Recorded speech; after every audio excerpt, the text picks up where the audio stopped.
Welcome to Harper Reads. We are going to continue on with the Hound of the Baskervilles.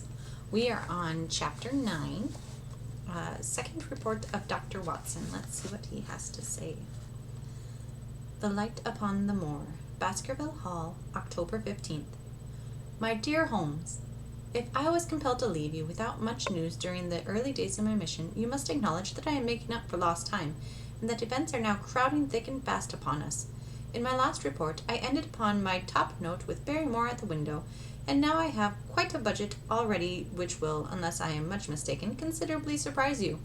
Things have taken a turn which I could not have anticipated. In some ways, they have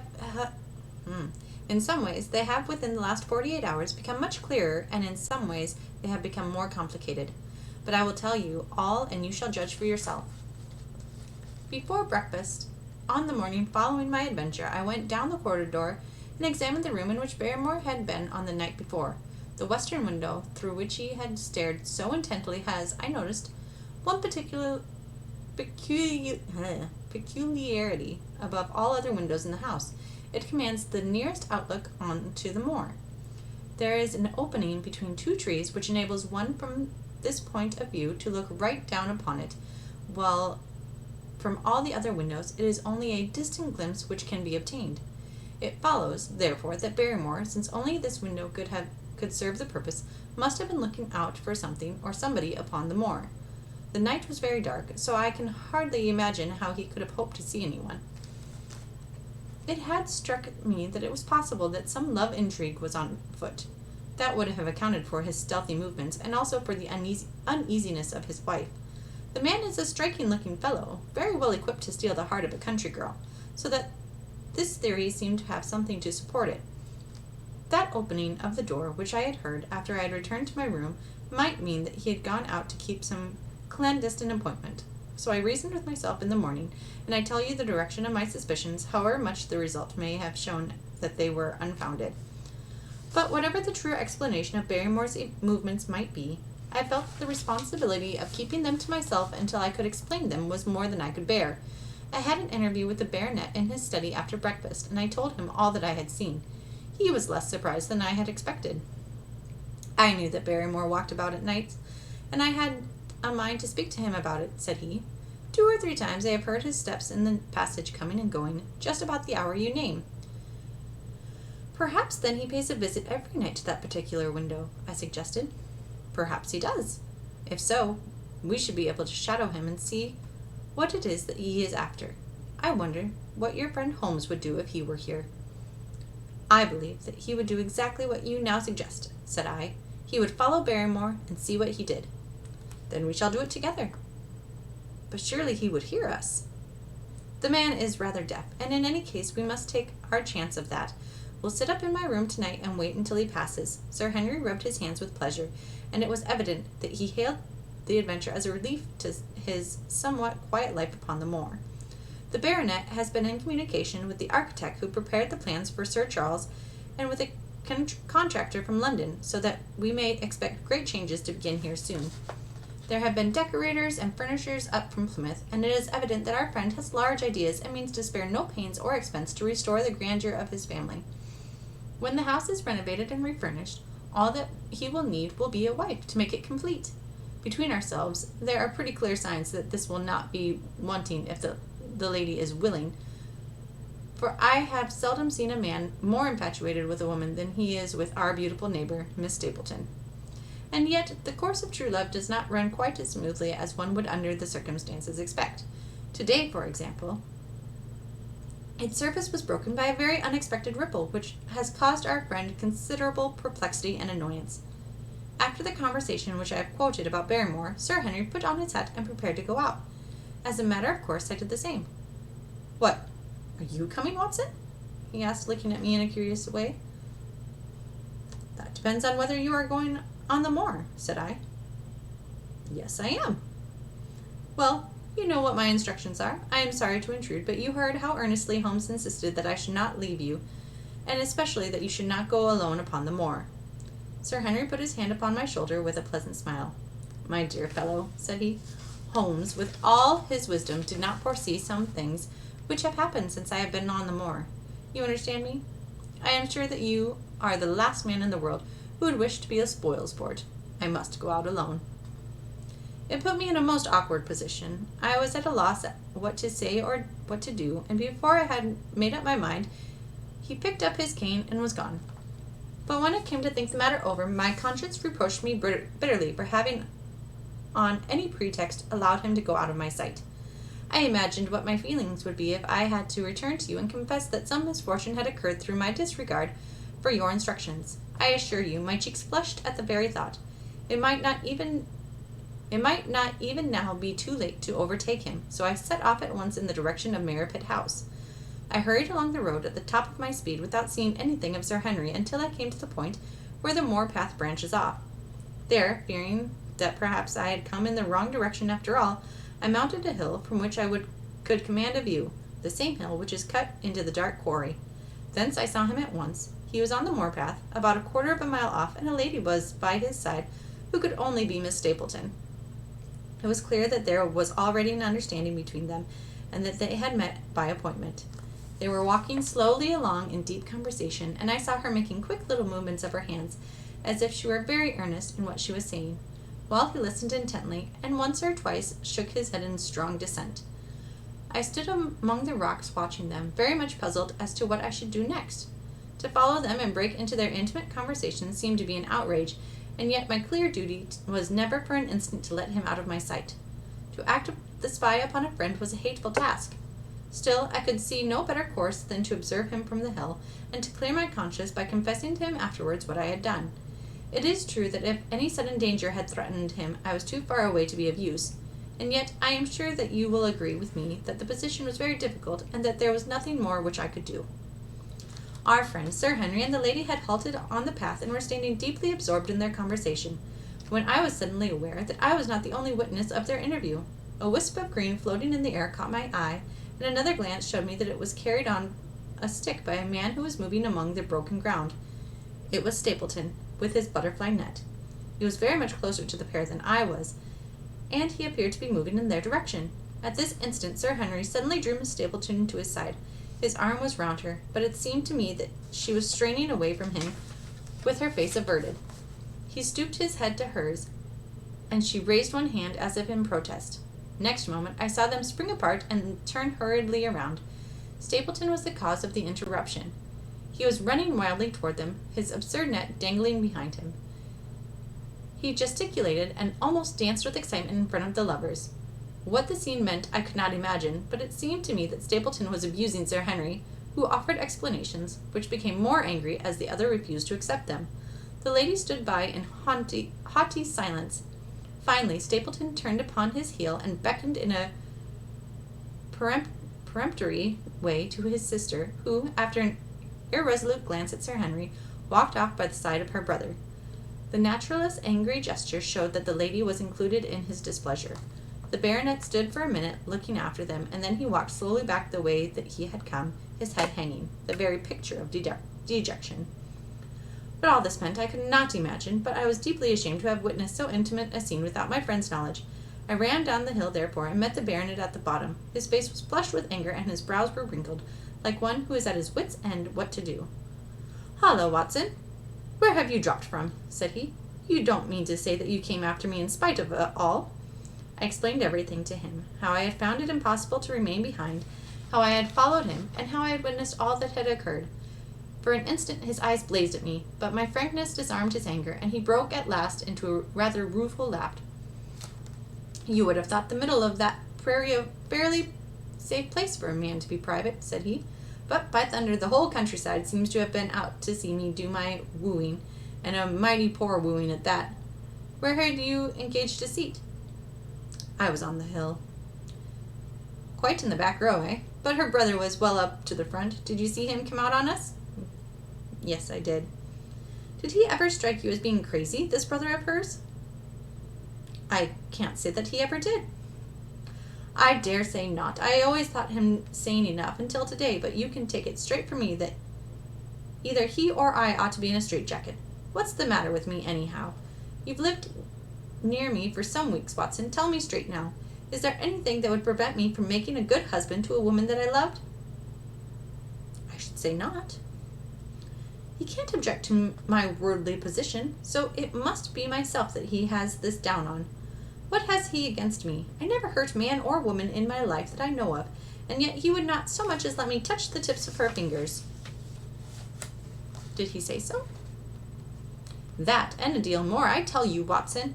I've only known her these few weeks, but from the first I just felt that she was made for me, and she too, she was happy when she was with me, and that I'll swear. There's a light in a woman's eyes that speaks louder than words. But he has never let us get together, and it was only today for the first time that I saw a chance of having a few words with her alone. She was glad to meet me, but when she did, it was not love that she would talk about, and she wouldn't have let me talk about it either if she could have stopped it. She kept coming back to it, that this was a place of danger, and that she would never be happy until I had left it. I told her that since I had seen her, I was in no hurry to leave, and that if she really wanted me to go, the only way to work it was for her to arrange to go with me. With that, I offered in as many words to marry her, but before she could answer, down came this brother of hers, running at us with a face on him like a madman. He was just white with rage, and those light eyes of his were blazing with fury. What was I doing with the lady? How dared I offer her attentions which were distasteful to her? Did I think that because I was a baronet that I could do as I liked? If he had not been her brother, I should have known better than to answer him. But as it was, I told him that my feelings toward his sister were such as I was not ashamed of, and that I hoped that she might honor me by becoming my wife. That seemed to make the matter no better. So then I lost my temper too, and I answered him rather more hotly than I should perhaps, considering that she was standing by. So it ended by his going off with her, as you saw, and here I am, badly puzzled a man as any in this county. Just tell me what it all means, Watson, and I'll owe you more than I can ever hope to pay. I tried one or two explanations, but indeed I was completely puzzled myself. Our friend's title, his fortune, his age, his character, and his appearance are all in his favor, and I know nothing against him unless it be this dark fate which runs in his family. That his advances should be rejected so brusquely, without any reference to the lady's own wishes, and that the lady should accept the situation without protest is very amazing. However, our conjectures were set at rest by a visit from Stapleton himself that very afternoon. He had come to offer apologies for his rudeness of the morning, and after a long private interview with Sir Henry in his study, the upshot of their conversation was that the breach is quite healed, and that we are to dine at Merripit House next Friday as a sign of it. I don't say now that he isn't a crazy man, said Sir Henry. I can't forget the look in his eyes when he ran at me this morning, but I must allow that no man can make a more handsome apology than he has done. Did he give an explanation of his conduct? His sister is everything in his life, he says. That is natural enough, and I am glad that he should understand her value. They have always been together, and according to his account, he has been a very lonely man with only her as a companion, so that the thought of losing her is really terrible to him.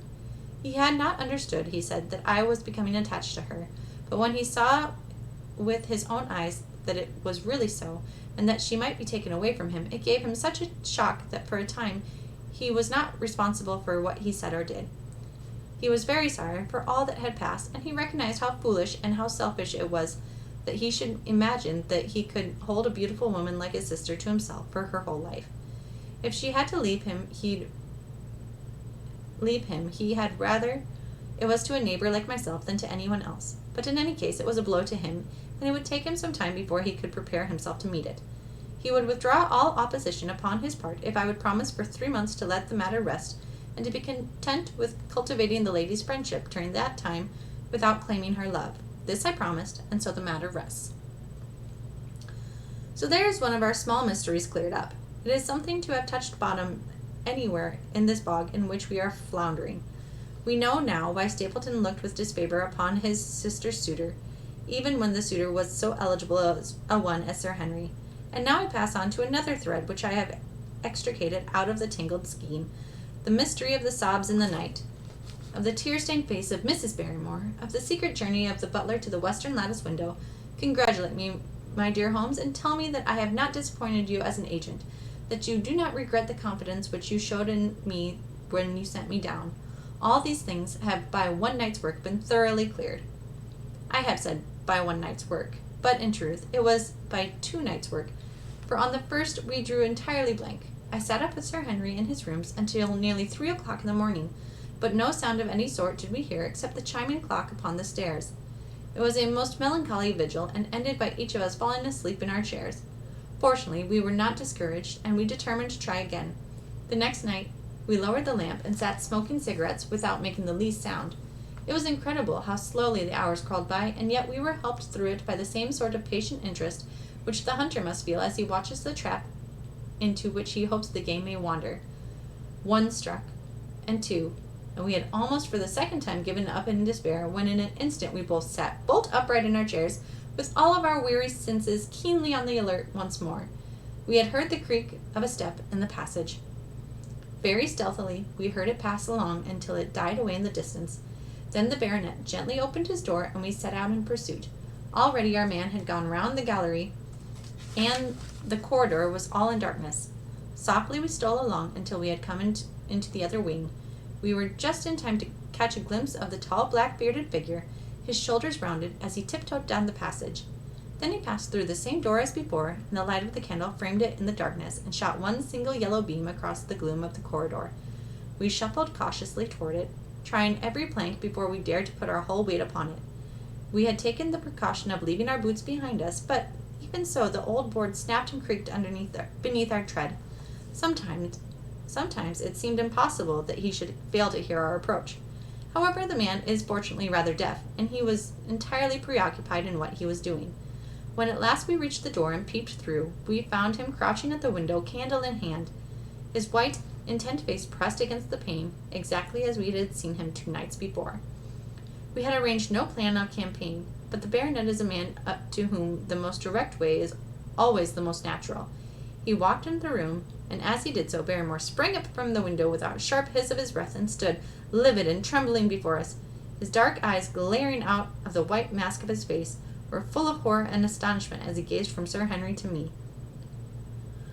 "What are you doing here, Barrymore?" "Nothing, sir."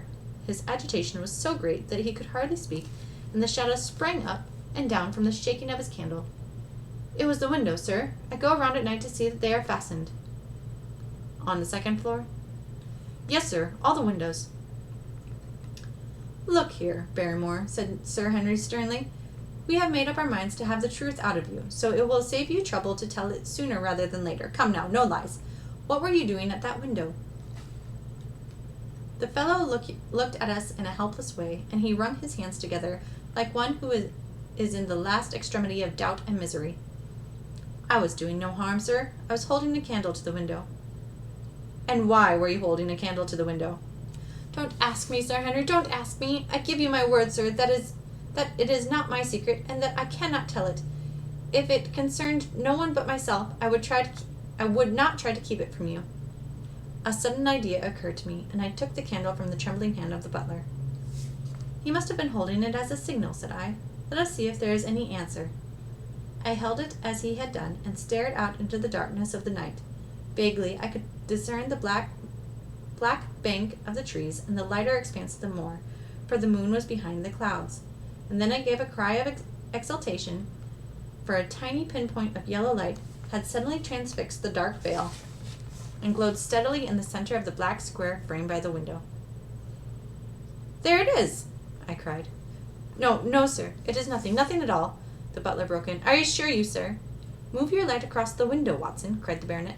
"See, the other moves also. Now, you rascal, do you deny that it is a signal? Come, speak up. Who is your confederate out yonder, and what is the conspiracy that is going on?" The man's face became openly defiant. "It is my business and not yours. I will not tell." "Then you leave my employment right away." "Very good, sir. If I must, I must." "And you go in disgrace. By thunder, you may well be ashamed of yourself. Your family has lived with mine for over 100 years under this roof, and here I find you deep in some dark plot against me." No, sir, no, not against you." It was a woman's voice, and Mrs. Barrymore, paler and more horror-struck than her husband, was standing at the door. Her bulky figure in a shawl and skirt might have been comic were it not for the intensity of the feeling upon her face. "We have to go, Eliza. This is the end of it. You can pack our things," said the butler. "Oh, John, have I brought you to this? It is my doing, Sir Henry, all mine. He has done nothing except for my sake and because I asked him. Speak out now. What does it mean? My unhappy brother is starving on the moor. We cannot let him perish at our very gates. The light is a signal to him that food is ready for him, and his light out yonder is to show the spot to which to bring it. Then your brother is the escaped convict, sir. Selden, the criminal. That's the truth, sir, said Barrymore. I said that it was not my secret and that I could not tell it to you, but now you have heard it, and you will see that if there was a plot, it was not against you. This, then, was the explanation of the stealthy expeditions at night and the light at the window. Sir Henry and I both stared at the woman in amazement. Was it possible that this stoutly respectable person was of the same blood as one of the most notorious criminals in the country? Yes, sir. My name was Selden, and he was my younger brother. We humored him too much when he was a lad and gave him his own way in everything, until he came to think that the world was made for his pleasure, and that he could do what he liked in it. Then as he grew older he met wicked companions, and the devil entered into him until he broke my mother's heart and dragged our name in the dirt. From crime to crime he sank lower and lower, until it was only the mercy of God which has snatched him from the scaffold. But to me, sir, he was always the little curly-headed boy that I had nursed and played with as an elder sister would. That is why he broke prison, sir. He knew that I was here, and that we would not refuse to help him. When he dragged himself here one night, weary and starving, with the warders hard at his heels, what could we do? We took him in and fed him and cared for him. Then he returned, sir, and my brother thought he would be safer on the moor than anywhere else until the hue and cry was over. So he lay in hiding there. But every second night we made sure that if he is still there by putting a light in the window, and if there was an answer, my husband took out some bread and meat to him. Every day we hoped that he was gone, but as long as he was there, we could not desert him.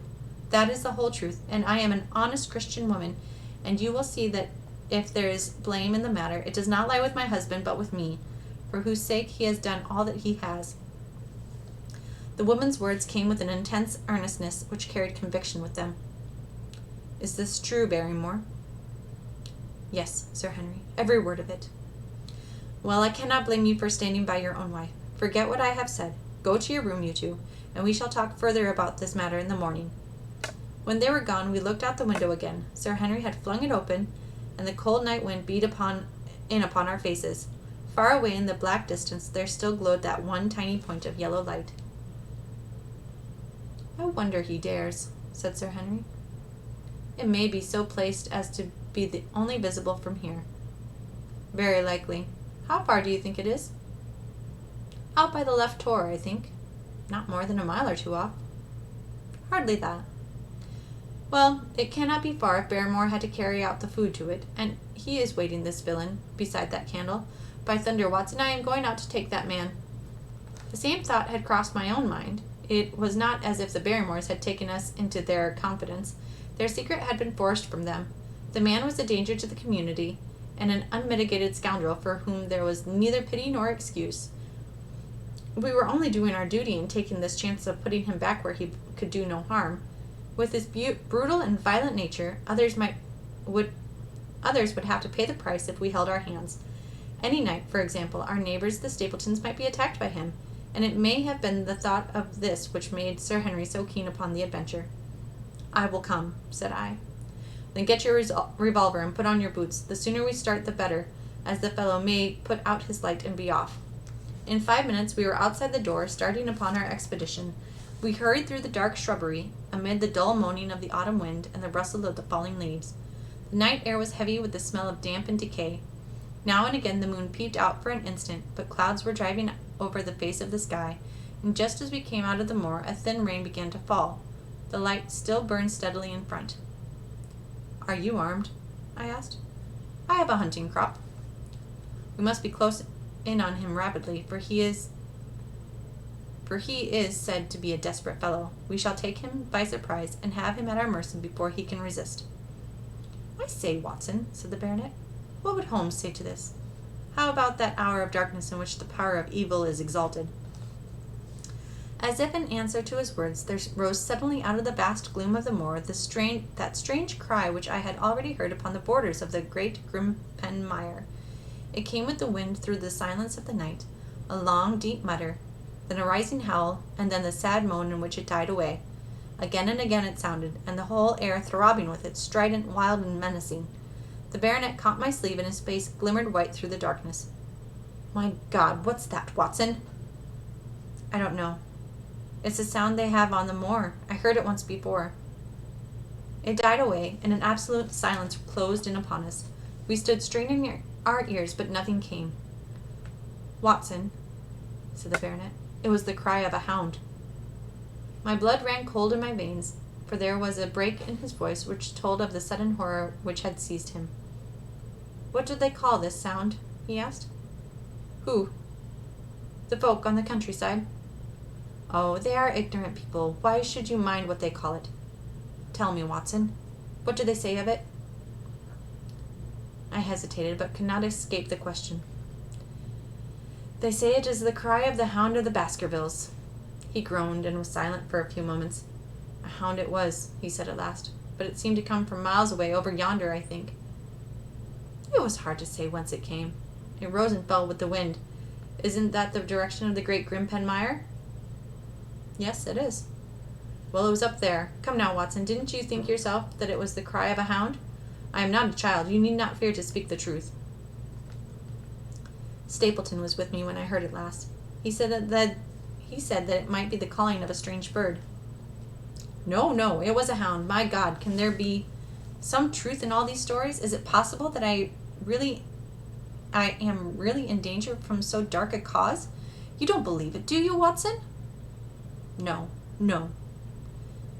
"And yet it was one thing to laugh about it in London, and it is another to stand out here in the darkness of the moor and to hear such a cry as that.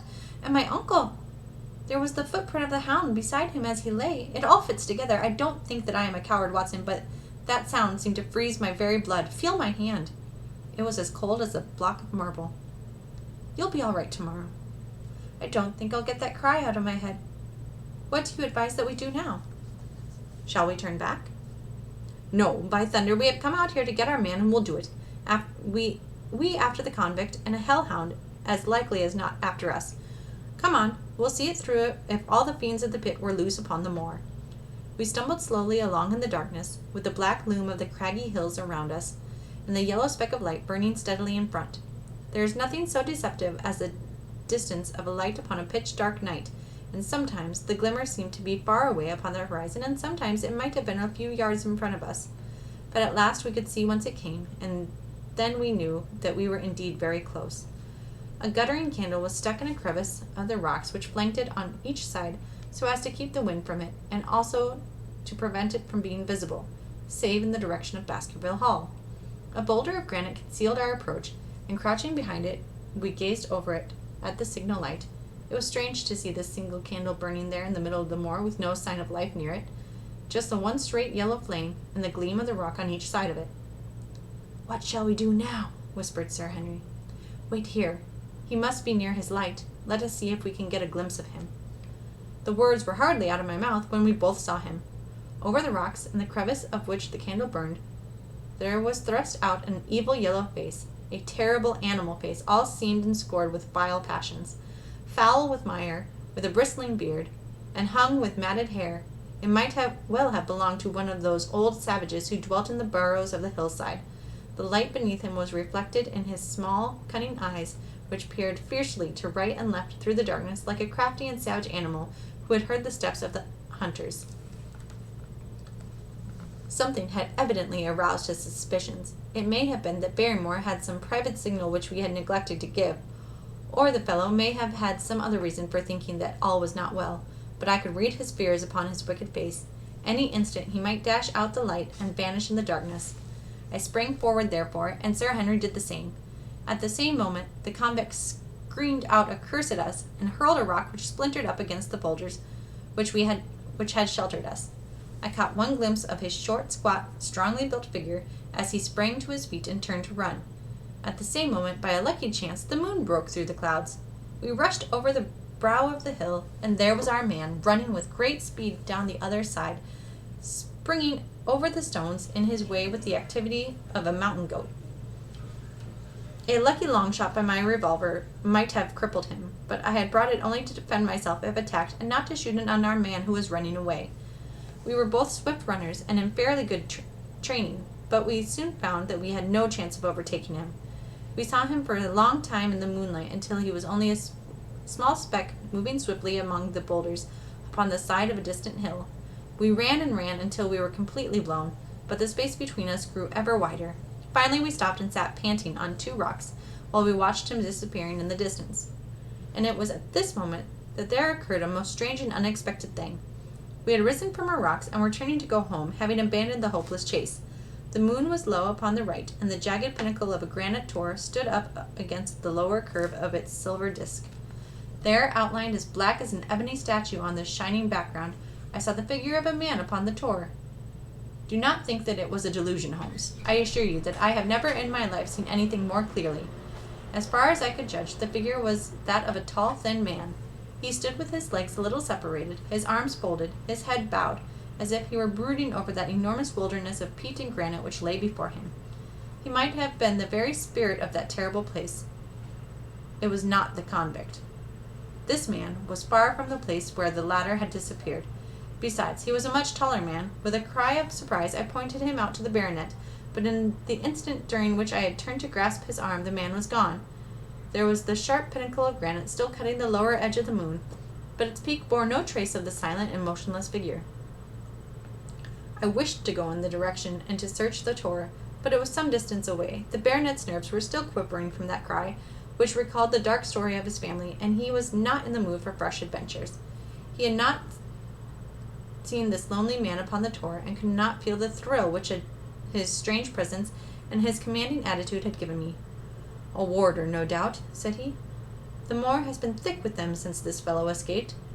Well, perhaps his explanation may be the right one, but I should like to have some further proof of it. Today we mean to communicate to the Princetown people where they should look for the missing man, but it is hard lines that we have not actually had the triumph of bringing him back as our own prisoner. Such are the adventures of last night, and you must acknowledge, my dear Holmes, that I have done you very well in the matter of a report. Much of what I tell you is no doubt quite irrelevant, but still I feel that it is best that I should let you have all the facts and leave you to select for yourself those which will be the most service to you in helping you in your conclusions. We are certainly making some progress. So far as the Barrymores go, we have found the motive of their actions, and that has cleared up the situation very much. But the moor, with its mysteries and its strange inhabitants, remains as inscrutable as ever. Perhaps in my next I may be able to throw some light upon this also. Best of all would it be if you could come down to us. In any case, you will hear from me again in the course of the next few days. And that was chapter 9. Alright, chapter 10 is next. Extract from the Diary of Dr. Watson.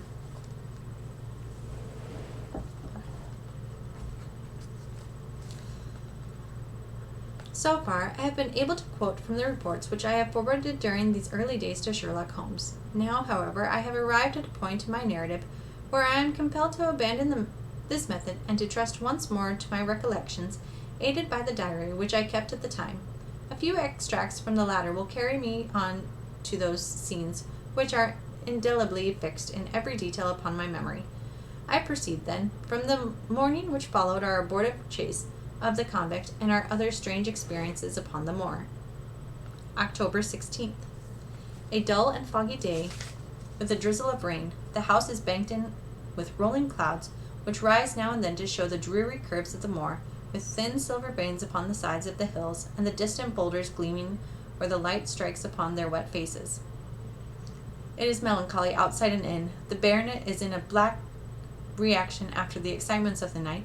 I am conscious myself of a weight at my heart and a feeling of impending danger, ever-present danger, which is the more terrible because I am unable to define it. And have I not cause for such a feeling? Consider the long sequence of incidents which have all pointed to some sinister influence which is at work around us. There is the death of the last occupant of the hall, fulfilling so exactly the conditions of the family legend, and there are the repeated reports from peasants of the appearance of a strange creature upon the moor. Twice I have with my own ears heard the sound which resembled the distant baying of a hound.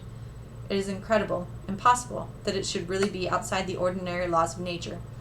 A spectral hound which leaves material footmarks and fills the air with its howling is surely not to be thought of. Stapleton may fall in with such a superstition, and Mortimer also, but if I have one quality upon earth, it is common sense, and nothing will persuade me to believe in such a thing. To do so would be to descend to the level of these poor peasants, who are not content with a mere fiend dog, but must needs describe him with hell-fire shooting from his mouth and eyes. Holmes would not listen to such fancies, and I am his agent. But facts are facts, and I have twice heard the crying upon the moor. Suppose that there were really some huge hound loose upon it, that would go far to explain everything. But where could such a hound lie concealed? Where did it get its food? Where did it come from? How was it that no one saw it by day? It must be confessed that the natural explanation offers almost as many difficulties as the other, and always apart from the hound there is the fact of the human agency in London, the man in the cab, and the letter which warned Sir Henry against the moor.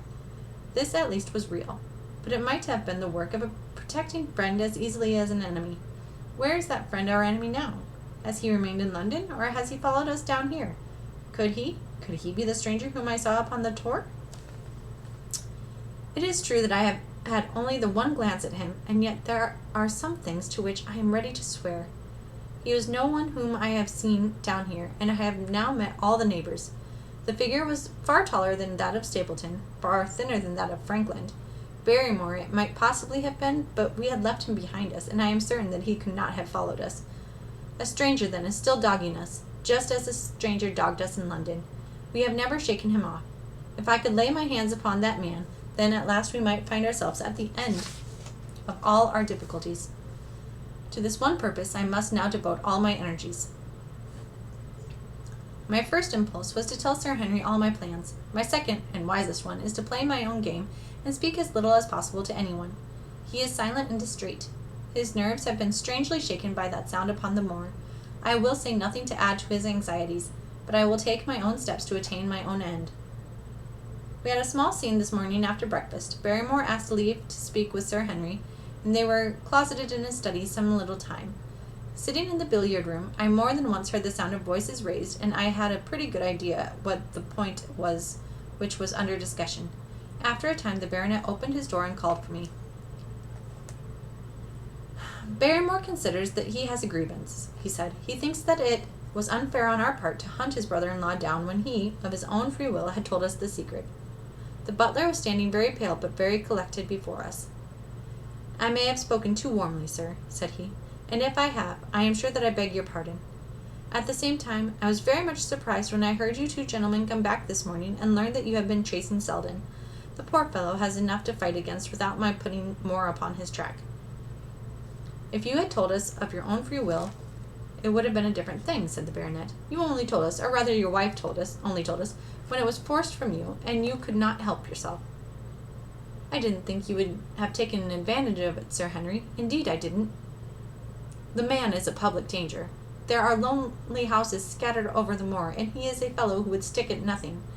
You only want to get a glimpse of his face to see that.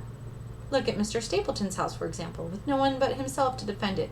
There's no safety for anyone until he is under lock and key. He'll break into no house, sir. I give you my solemn word upon that. But he will never trouble anyone in this country again. I assure you, Sir Henry, that in a very few days the necessary arrangements will have been made, and he will be on his way to South America. For God's sake, sir, I beg you not to let the police know that he is still on the moor. They have given up the chase there, and he can lie quiet until the ship is ready for him. You can't tell on him without getting my wife and me into trouble. I beg you, sir, to say nothing to the police. What do you say, Watson? I shrugged my shoulders. If he were safely out of the country, it would relieve the taxpayer of a burden. But how about the chance of his holding someone up before he goes? He would not do anything so mad, sir. We have provided him with all that he can want. To commit a crime would just show where he was hiding. That is true, said Sir Henry. Well, Barrymore, God bless you, sir, and thank you from my heart. It would have killed my poor wife had he been taken again. I guess we are aiding and abetting a felony, Watson, but after what we have heard, I don't feel as if I could give the man up. So there is an end of it. All right, Barrymore, you can go. With a few broken words of gratitude, the man turned, but he hesitated, then came back. You've been so kind to us, sir, that I should like to do the best I can for you in return. I know something, Sir Henry, and perhaps I should have said it before, but it was long after the inquest that I found it out. I've never breathed a word about it yet to a mortal man. It's about poor Sir Charles's death. The baronet and I were both upon our feet. Do you know how he died? No, sir, I don't know that. What then? I know why he was at the gate at that hour. It was to meet a woman. To meet a woman? He? Yes, sir. And the woman's name? I can't give you her name, sir, but I can give you the initials. Her initials were L.L. How do you know this, Barrymore? Well, Sir Henry, your uncle had a letter that morning. He had usually a great many letters, for he was a public man and well known for his kind heart, so that everyone who was in trouble was glad to turn to him. But that morning, as it chanced, there was only this one letter, so I took the more notice of it. It was from Combe Tracy, and it was addressed in a woman's hand. Well? Well, sir, I thought no more of the matter, and never would have done had it not been for my wife. Only a few weeks ago she was cleaning out Sir Charles's study. It had never been touched since his death, and she found the ashes of a burned letter in the back of the grate. The greater part of it was charred to pieces, but one little slip, the end of a page hung together, and the writing could still be read, though it was gray on a black ground. It seemed to us to be a postscript at the end of the letter, and it said, Please, please, as you are a gentleman, burn this letter, and be at the gate by 10 o'clock. Beneath it were signed the initials L.L. Have you got that slip? No, sir, it crumbled all to bits after we moved it. Had Sir Charles received any other letters in the same writing? Well, sir, I took no particular notice of his letters. I should not have noticed this one, only it happened to come alone. And you have no idea who L.L. is? No, sir, no more than you have, but I expect if we could lay our hands upon the lady, we should know more about Sir Charles's death. I cannot understand, Barrymore, how you came to conceal this important information. Well, sir, it was immediately after that our own trouble came to us, and then again, sir, we were both of us very fond of Sir Charles, as we well might be considering all that he has done for us. To rake this up couldn't help our poor master, and it's well to go carefully when there's a lady in the case, even the best of us. You thought it might injure his reputation. Well, sir, I thought no good could come of it, but now you have been kind to us, and I feel as if it would be treating you unfairly not to tell you all that I know about the matter. Very good, Barrymore, you can go. When the butler had left us, Sir Henry turned to me. Well, Watson, what do you think of this new light? Seems to leave the darkness rather blacker than before. So I think, but if we can only trace L.L., it should clear up the whole business. We have gained that much. We know that there is someone who has the facts if we can only find her. What do you think we should do? Let Holmes know all about it at once. It will give him a clue for which he has been seeking. I am much mistaken if it does not bring him down. I went at once to my room and drew up my report of the morning's conversation for Holmes. It was evident to me that he had been very busy of late, for the notes which I had from Baker Street were few and short, with no comments upon the information which I had supplied, and hardly any reference to my mission. No doubt his blackmailing case is absorbing all his faculties, and yet this new factor must surely arrest his attention and renew his interest. I wish that he were here. October 17th. All day today the rain poured down, rustling on the ivy and dripping from the eaves. I thought of the convict out upon the bleak, cold, shelterless moor. Poor devil. Whatever his crimes, he had suffered something to atone for them. And then I thought of that other one, the face in the cab, the figure against the moon. Was he also in that deluge, the unseen watcher, the man of darkness? In the evening I put on my raincoat and walked far upon the sodden moor, full of dark imaginings, and rain beating upon my face, and the wind whistling about my ears. God help those who wander into the great mire now, for even the firm uplands are becoming a morass. I found the black tor upon which I had seen the solitary watcher, and from its craggy summit I looked down myself across the melancholy downs. Rain squalls drifted across their russet face, and the heavy slated-colored clouds hung low over the landscape, trailing in gray wreaths down the side of the fantastic hills. In the distant hollow of the left, half hidden by the mist, and the two thin towers of Baskerville Hall rose above the trees. They were the only signs of human life which I could see, save only those prehistoric huts which lay thickly upon the slopes of the hills. Nowhere was there any trace of that lonely man whom I had seen in the same spot 2 nights before. As I walked back, I was overtaken by Dr. Mortimer, driving in his dog-cart over a rough moorland track which led from the outlying farmhouse of Foulmire. He had been very attentive to us, and hardly a day has passed when he has not called the hall to see how we were getting on. He insisted upon my climbing into his dog-cart, and he gave me a lift homeward. I found him much troubled over the disappearance of his little spaniel. It had wandered on the moor and had never come back. I gave him such consolation as I might, but I thought of the pony on the Grimpen Mire, and I do not fancy that he will see his little dog again. By the way, Mortimer, I said as we jolted along the rough road, I suppose there are a few people living within driving distance of this whom you do not know? Hardly any, I think. Can you, then, tell me the name of any woman whose initials are L.L.? He thought for a few minutes. No, said he. There are a few gypsies and laboring folk for whom I can't answer, but among the farmers or gentry there is no one whose initials are those. Wait a bit, though, he added after a pause. There is Laura Lyons. Her initials are L.L., but she lives in Coombe Tracy. Who is she? I asked. She is Franklin's daughter. What? Old Franklin the crank? Exactly. She married an artist named Lyons, who came sketching on the moor. He proved to be a blackguard and deserted her. The fault, from what I hear, may not have been entirely on one side. Her father refused to have anything to do with her because she had married without his consent, and perhaps for 1 or 2 other reasons as well. So between the old sinner and the young one, the girl has had a pretty bad time. How does she live? I fancy old Franklin allows her a pittance, but it cannot be more, for his own affairs are considerably involved. Whatever she may have deserved, one could not allow her to go hopelessly to the bad. Her story got about, and several of the people here did something to enable her to earn an honest living. Stapleton did for one, and Sir Charles for another. I gave a trifle myself. It was to set her up in a typewriting business. He wanted to know the object of my inquiries, but I managed to satisfy his curiosity without telling him too much. There is no reason why we should take anyone into our confidence. Tomorrow morning I shall find my way to Coombe Tracy, and if I can see this Mrs. Laura Lyons, of equivocal reputation, a long step will have been made toward clearing one incident in this chain of mysteries. I am certainly developing the wisdom of a serpent, for when Mortimer pressed his questions to an inconvenient extent, I asked him casually to what type Franklin's skull belonged, and so heard nothing but craniology for the rest of our drive. I have not lived for years with Sherlock Holmes for nothing. I have only one other incident to record upon this tempestuous and melancholy day. This was my conversation with Barrymore just now, which gives me one more strong card which I can play in due time. Mortimer had stayed to dinner, and he and the baronet played écarté afterwards.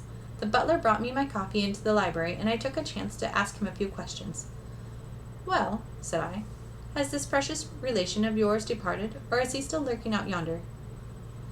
I don't know, sir. I hope to heaven that he is gone, for he has brought nothing but trouble here. I've not heard of him since I left out food for him last, and that was 3 days ago. Did you see him then? No, sir, but the food was gone when next I went that way. Then he was certainly there. So you would think, sir, unless it was the other man who took it. I sat with my coffee cup halfway to my lips and stared at Barrymore. You know that there is another man, then? Yes, sir, there is another man upon the moor. Have you seen him? No, sir. How do you know of him, then?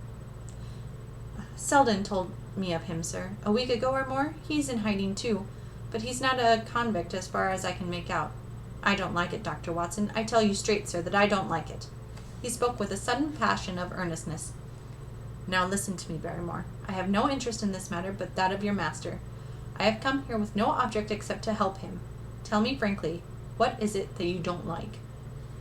Barrymore hesitated for a moment, as if he regretted his outburst or found it difficult to express his own feelings in words.